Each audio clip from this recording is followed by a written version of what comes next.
Tout simplement parce que faire du bien aux gens, c'est se faire du bien à soi-même.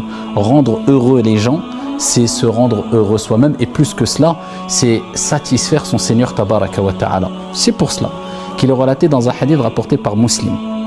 Un jour, il y a un cortège funéraire qui est passé alors que le prophète sallallahu alayhi wa sallam était présent.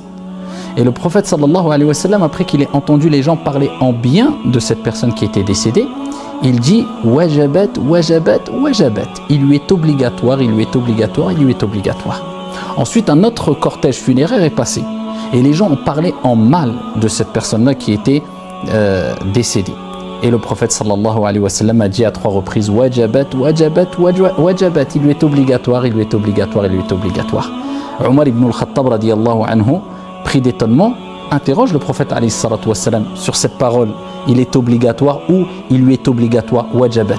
Et le prophète alayhi salatu wassalam a dit, la première personne décédée, quand son cortège funéraire est passé, vous avez parlé en bien sur lui, j'ai dit wajabat, wajabat, wajabat, car le paradis lui est obligatoire. La deuxième personne, vous avez parlé en mal sur lui, vous avez témoigné négativement sur lui, j'ai dit wajabat à 3 reprises, car l'enfer lui est obligatoire. Et il dit antum shuhada'ullahi fil ard, car vous êtes les témoins d'Allah sur terre. Et il a réitéré cette parole à 3 reprises.